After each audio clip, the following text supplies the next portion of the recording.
Pandemi COVID-19 benar-benar memukul perekonomian Indonesia. Corona membuat pertumbuhan produk domestik bruto di kuartal 2 tahun 2020 harus terkontraksi alias tumbuh negatif 5,32% secara tahunan. Secara kumulatif, selama semester 1 2020, ekonomi Indonesia sudah minus 1,26%. Pandemi COVID-19 membawa dampak yang luar biasa buruknya bagi ekonomi tanah air. Corona menciptakan efek domino dari masalah kesehatan menjadi masalah sosial ekonomi yang dampaknya menghantam seluruh lapisan masyarakat. Secara kuartalan atau dari kuartal 1 ke kuartal 2 2020, ekonomi Indonesia mengalami kontraksi 4,19%. Dua kontraksi beruntun secara kuartal ke kuartal membuat Indonesia bisa dibilang sudah masuk ke fase resesi teknikal. Namun kondisi ini tak seburuk krisis pada tahun 1998 silam. Kontraksi ekonomi 5,32% adalah yang terendah sejak kuartal 1 tahun 1999. Ketika itu ekonomi Indonesia terkontraksi 6,13%. Krisis akibat COVID-19 memang tidak atau belum menunjukkan tanda-tanda lebih parah ketimbang 1998 hingga 1999, namun yang jelas jauh lebih parah dibandingkan dengan krisis keuangan global 2008 hingga 2009.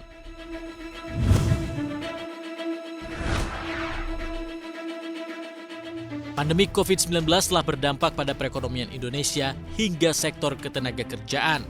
Hingga 31 Juli 2020, Kementerian Ketenagakerjaan mencatat ada 2,14 juta tenaga kerja formal dan informal yang terdampak COVID-19.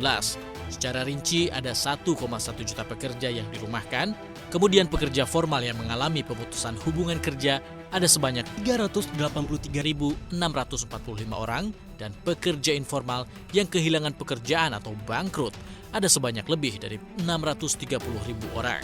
Sementara jika dilihat per wilayah, Provinsi Jawa Barat menjadi provinsi yang tenaga kerjanya paling banyak terdampak COVID-19, yaitu sekitar 342.000 orang.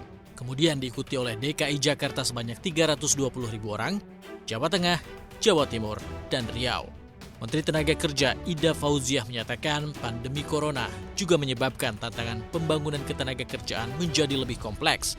Dampak perekonomian yang disebabkan oleh pandemi pada akhirnya juga berimbas kepada para pekerja, terutama yang berada di 4 sektor utama perekonomian Indonesia, yaitu pariwisata, perdagangan, manufaktur, dan pertanian.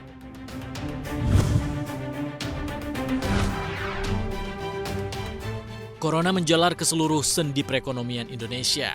Realisasi investasi migas pun turut tersungkur akibat pandemi ini. Hingga semester 1 2020 atau paruh pertama tahun ini, realisasi investasi migas baru mencapai 5,6 miliar dolar AS atau 81,6 triliun rupiah.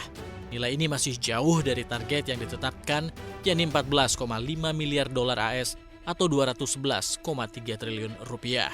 Jika diperinci, investasi hulu migas baru mencapai 4,8 miliar dolar Amerika Serikat, sedangkan investasi hilir baru 712 juta dolar Amerika Serikat.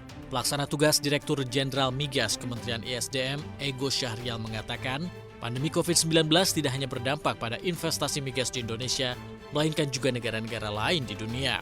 Salah satu imbasnya adalah perusahaan migas memangkas belanja modal.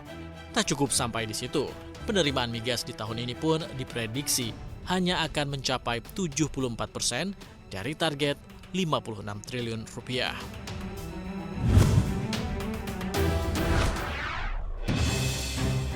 Presiden Joko Widodo menyoroti kondisi tumbuh pada anak pada 10 provinsi di Indonesia.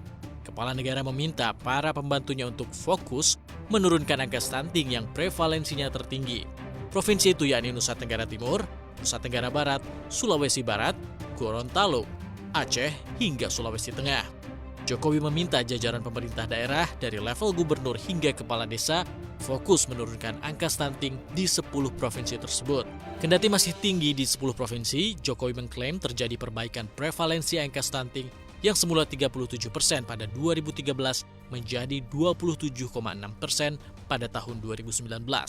Jokowi meminta Menteri Kesehatan Terawan Agus Putranto untuk mempercepat penurunan angka stunting menjadi 14% pada 2024.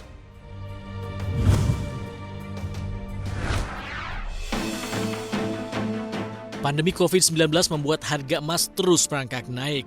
Harga logam mulia ini bahkan melewati $2.000 per troy ounce. Harga tersebut merupakan yang tertinggi dalam sejarah dan menandai lonjakan terbaru pada komoditas yang dianggap paling minim risiko selama ketidakpastian ekonomi ini. Di pasar spot, harga emas telah menembus level $2.022 AS per troy ounce. Bahkan, harga emas berjangka kontrak Desember telah menembus level $2.040 AS per troy ounce. Sejak Januari 2020, harga emas juga tercatat telah meningkat lebih dari 30%. Terus melonjaknya harga emas disebabkan pelemahan ekonomi serta muramnya prospek keuangan global akibat pandemi COVID-19 di berbagai negara.